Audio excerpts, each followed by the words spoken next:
Bloomberg's comprehensive cross-platform coverage of the U.S. market close starts right now. And right now, we are 2 minutes away from the end of the trading day. Romaine Bostick, Caroline Hyde, Taylor Riggs counting you down to the closing bell. Here to help take us beyond the bell. It's a global simulcast with Massar and Tim Stenovec. We welcome our audiences across Bloomberg Television, Radio, and YouTube to parse the most crucial moments of the day. One of those crucial moments, of course, came during the press conference. Jay Powell, Carol, saying we have to get inflation behind us. I wish there were a painless way to do that.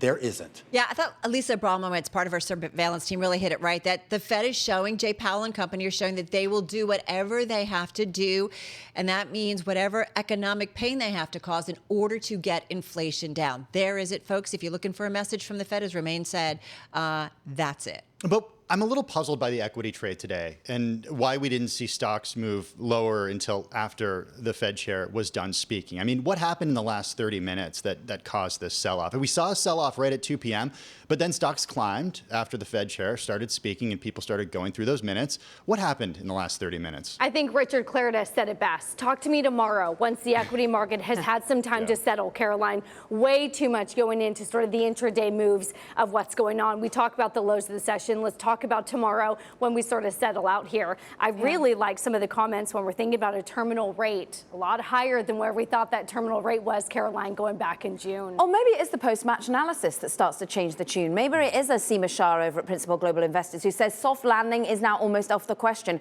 Former Fed Governor Larry Mayer, of course, all outlined by our top live blog here at Bloomberg. We're raising the terminal rate on our baseline to 5 to 5.25%. Maybe that's what sends shivers. Well, the summary of economic projections has us at 4.4% by the end of this year, 4.6% in 2023. But more importantly, looking out to 2024 and 2025, still looking like they might hold close to 3%. Elevated for a long period of time here, and the market has to adjust to that. The Dow Jones Industrial Average finishing the day down by more than 500 points or 1.7%. The S&P 500 down 1.7%. The NASDAQ Composite down 1.8%, and the Russell 2000 going to finish the day down by about 1.4%. All right, just taking a quick look at the VIX, and we did see the VIX actually hit 30 earlier in the session, so significant moves there. Ending up the day just shy of 1 point, though, Taylor, at 28.14. Carol, I love when we do this, when we talk about sort of the major indices and then dive down deeper underneath the surface for the radio audience, the sector winners and the sector losers. And it is red all across the screen as you're really trying to digest again sort of what hawkishness from this Federal Reserve looks like. One sector in the green, food and beverage index, of course, you're up about 0.2%, maybe some of those classic inflationary hedges. Otherwise, really, Carol, everything down in the red. I'll take you to the bottoms, sort of classic long duration assets as yields are rising again. It's media, it's banks, it's auto components, telecoms. Those sectors are off 2 to 3% on the day. All right, let's get to some of the specific gainers. Of course, a lot of bouncing around in them as well, but certainly a standout clearly. General Mills, top in the S&P 500, ticker GIS, up as much as 7.5% in today's session earlier on, finishing with almost a 6% gain. They came out with earnings. They raised their profit and sales forecast for the year, talking about strength in the fiscal first quarter results, stronger than anticipated quarterly adjusted gross margin results. This stock doing pretty well this year. It's up about 20%. All right, Illumina also a standout in both the S&P 500 and the NASDAQ 100. It was up about 1.8%. The only news I came across from, and this is certainly significant, the European Commission earlier in September prohibiting the acquisition of Grail by Illumina, but it looks like it was made public. So again, saying no to a deal. Maybe investors are happy that they're not doing. And just want to mention Elf Beauty. It was up as much as 4.5% earlier in the day. Morgan Stanley raising its price target on the stock to 46 from 42, still finishing the day with a gain of just about 0.75%. So off its highs, Tim, the stock closing at 39, almost $40. All right. Well, as we just heard from Taylor, consumer discretionary, the worst performing sector in the S&P 500 today. The S&P closing down to its lowest level since July. The NASDAQ 100 falling to its lowest since July 1st. Is that why you're wearing a tie today? A solemn occasion? It's Fed Day. Yeah. I thought I would dress up. Are you like the tie? contrarian indicator? This is my if Tim Stenovec Stenovec is wearing a tie, to run for the hills. I mean, who knows with what happened with today's trade? But I do know that Amazon really weighing on both the S&P 500 and the Nasdaq, finishing down more than close to 3%. Marriott also down 5.6% today. Can I say 3%? All right, we'll go ahead and say that's 3%.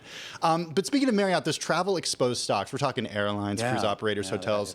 Yeah, they got hit hard today. Rising geopolitical tensions. We got the news out of Russia that President Vladimir Putin calling up more troops in a major escalation of his invasion of Ukraine. So sent some concern throughout the sector. And then also Visa finished knitted down by 2.6% today. And just real quickly, before we move on, we should point out that all those big tech names, with maybe the exception of Amazon, are all at either 52-week lows or their lowest in a couple of years. That includes Alphabet, Microsoft, Micron, and of course, we know Meta, which has been down in that hole for quite some time. And there was that Meta news as well earlier today, Romaine, about the company slowing down when it came to hiring, and then looking to to bring in costs as well. Not necessarily laying people off, but doing this through attrition. Yeah. And I want to go back to, Tim, what you were rightly talking about. It's the big pre-Fed game. We were all talking about that geopolitical risk dialing up a little bit. And we saw, of course, the movement into the dollar, into the euro. But that faded as really it just became a dollar story once again. We go cross-asset. I look at an FX board that shows weakness across the entire FX spectrum in terms of G10 currencies versus the US dollar. King dollar is back as we look at a more hawkish Federal Reserve, as we look at 75 basis point hikes yet to come.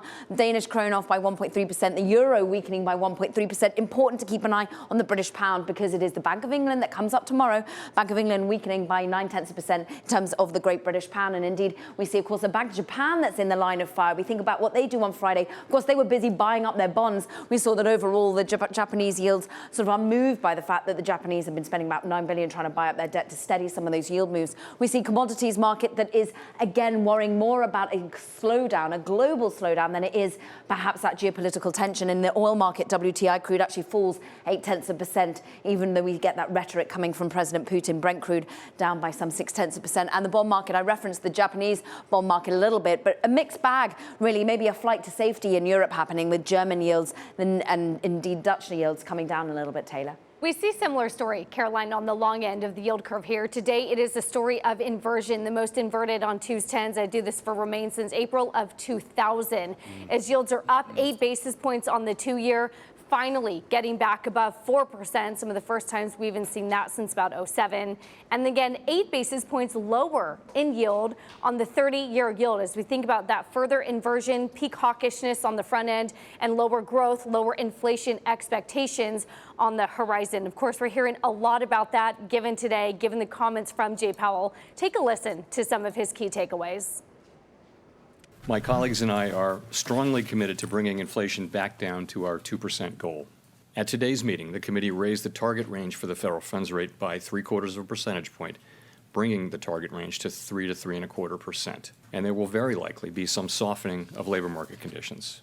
What we think we need to do and should do is to move our policy rate to a restrictive level that's restrictive enough to bring inflation down to 2%. We've just moved, I think, probably into the very lowest level of what might be restrictive. We probably in the housing market have to go through a correction. The median for the year end suggests another 125 basis points in rate increases. And Carol, I really wonder if this is what the market is picking up on, a higher terminal rate than we thought. Definitely no cutting in 2023 as we're looking at maybe another hike, of course, then.